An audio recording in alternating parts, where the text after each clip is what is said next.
Hello everyone, my name is Mansour Alharthi, and today I'm presenting RAKIS, a system that provides secure and fast I/O across trust boundaries on Intel SGX. Trusted execution environments, or TEEs, provide a secure and isolated execution environment protecting against all types of access, even from privileged entities like the OS. One well-known TEE solution is Intel SGX, which was introduced in 2015 and is still widely used today, especially in cloud environments, thanks to its lightweight design. SGX introduces the concept of encrypted enclaves, secure execution spaces inside the CPU. A user program enters the enclave, runs securely, and when it's done, it exits back to the normal execution. One key consequence of running inside an enclave is that programs do not have access to OS services, such as system calls. So, if an enclave program needs to issue a system call, it must first copy the system call data to untrusted memory, exit the enclave, perform the system call outside the enclave, and then re-enter the enclave and copy the results back inside. This long process means that there is a significant cost for I/O operations in enclave programs. In fact, previous research shows that each enclave entry or exit incurs a minimum of 8,000 CPU cycles due to context switching. And when this context switch cost is applied to every I/O call, our experiments demonstrate that enclave programs run 5 times slower than when running in a native environment outside SGX enclave. To address this issue, previous research suggests using direct I/O inside SGX enclaves. These are libraries that allow communication with I/O hardware directly from user space, bypassing the OS. However, this approach has several limitations. First, it significantly increases the TCP, or the trusted computing pace.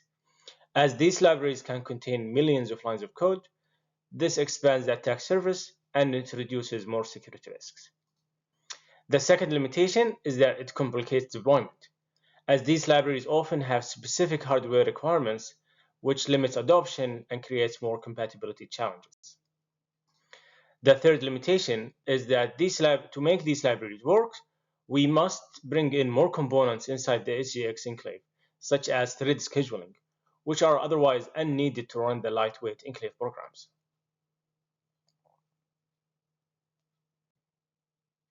And this is where RAKIS comes in. Our goal is to enable fast I/O primitives inside SGX enclave, while maintaining SGX security guarantees, keeping the TCP minimal to reduce the attack surface, and requiring no modifications to user programs. To achieve this goal, RAKIS takes advantage of two recently introduced Linux kernel I/O primitives. The first one is Express Data Path, or XDP, and the second one is IO Ring. So before we dive into RAKIS, let's first talk about those two primitives.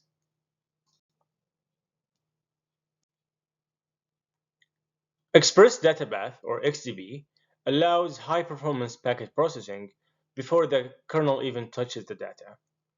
And IO Ring enables efficient asynchronous IO operations, minimizing the need for frequent system calls.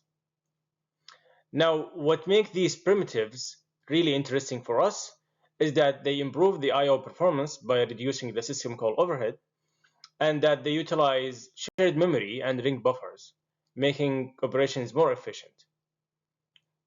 Let's take a quick look at how they actually work. We will start with the usual case. A user program runs on top of libc, which forwards the user request to the OS via system calls. If a user program wants to utilize the IO ring primitive, it can use the liburing library, which help manage two shared ring buffers in shared memory.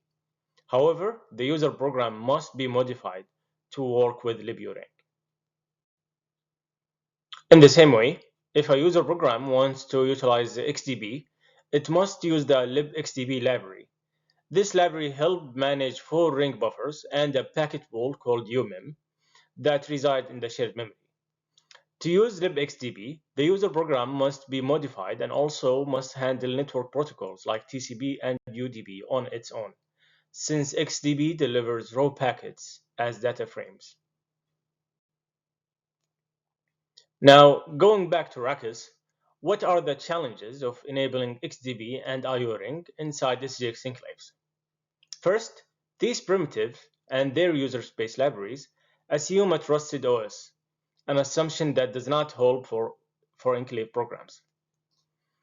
Second, using these primitives requires modifications to enclave program, which negates many research efforts aimed at running unmodified programs inside SGX enclaves. And finally, even if we modify the user programs, these primitives do not provide the same services as regular system calls. For example, as mentioned before, XDB only operates on layer 2 data frames, and IO ring only supports asynchronous system calls. Now let's talk about RAKIS's design and how it solves these challenges.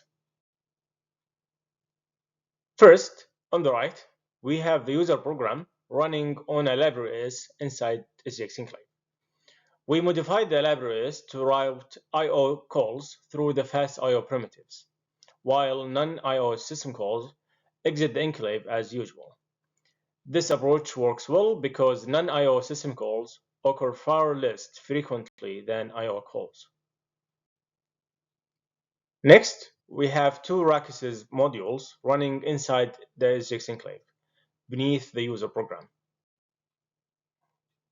In addition, we have 2 other modules located outside the enclave. First, running inside the enclave is the service module, which bridges the functionality gap between the fast I/O primitives and the unmodified user application. This module enables seamless integration with POSIX system call API, ensuring compatibility without requiring modification to user programs.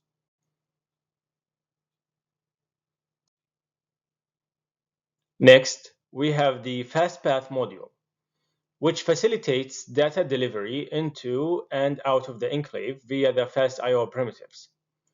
This module handles all the untrusted interactions with the host OS. Importantly, it only utilizes shared untrusted memory without requiring any system calls or enclave exits. The third module of RAKIS is the monitor module. This module runs outside the enclave. This module exists because of the fast I/O primitive still requiring occasional system calls to function properly. And so instead of having the FastPath module handle the system calls by itself, the monitor module oversees the data structures within the shared untrusted memory and issues the necessary system calls to operate the fast primitives. A key idea here is that this module operates independently without direct communication with any of RAKIS's enclaves modules. And finally, the last module of RAKIS is the testing module, which reflects our secure by design approach. This module runs in static time, and because we recognize the risk associated with running vulnerable code inside the enclave, we aim to ensure robust security by testing RAKIS's trusted components with 2 distinct binaries. The first binary is the verification binary, which executes a model checking on the FastPath module to ensure that it has correct functionality. The second binary is the fuzzing binary, integrating with the service module UDP-IB stack for fuzz testing. This helps identify potential vulnerabilities. This testing strategy ensures that RAKIS remains secure and resilient. Now let's move on to the performance evaluation. We evaluated 5 different runtime environments. The first environment is the native runtime, serving as our baseline. Then we have Grameen as running both inside and outside the SGX enclave as the state of the art. And then we have RAKIS running both inside and outside the enclave. In addition, we tested RAKIS across 6 different workloads as shown on the slide. For this presentation, we will only highlight 3 of them, with the rest available in our paper.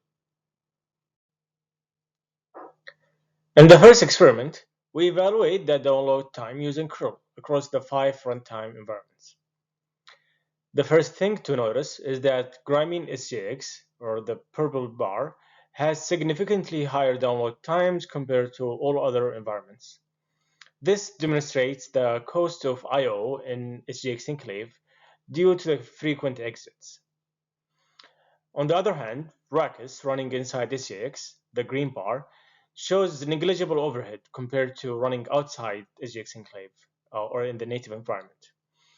And when compared to Grameen, RAKIS achieves download speeds that are 3 times faster.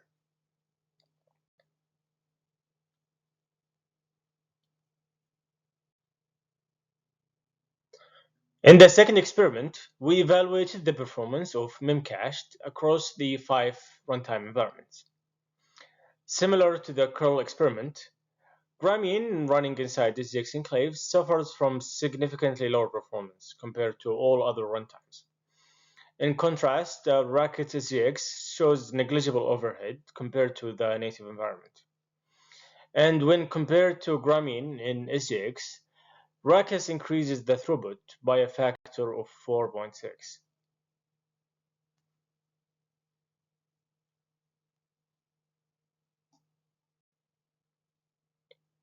And finally, in our third experiment, we test the performance of Redis. For this experiment, RAKIS uses the IO ring primitive to deliver TCP networking. Looking at the performance of Grameen inside SGX enclaves, we observe a 5 times slowdown compared to native. However, RAKIS inside SGX enclaves introduces only 40% overhead compared to the native, meaning that RAKIS SGX achieves 2.6 times the performance of Grameen SGX.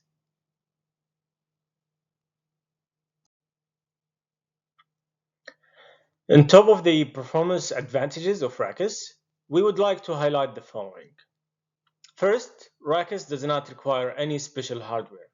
It only requires new kernels where XGB and IO-ring are supported. Second, RAKIS has a small footprint with less than 8,000 lines of code that are thoroughly tested using symbolic execution and fuzzing. And third, RAKIS is tailored for the user workloads. It does not require any heavy OS features, and it offers tunable configurations for the number of CPU cores needed and the memory footprint. And so to wrap things up, we introduced RAKIS, an end-to-end system that brings fast I/O primitives into SGX enclaves. RAKIS checks all the boxes. It runs unmodified programs, it has a small and well-tested code base, it is easy to deploy, and it is resource efficient. And most importantly, it delivers real performance improvements, achieving an average of 2.8 speed up over Grameen running inside SGX enclaves across all the workloads. With RAKIS, we show that fast I/O in SGX enclaves is possible without compromising security or usability. RAKIS is open source, and you can find it at the link shown on the slide. And we also have gone through all the artifact evaluation and successfully collected all the badges. This is the end of my presentation. Thank you so much for joining this talk. My name is Mansour Alharthi, and I'm a 6th year PhD student at Georgia Tech.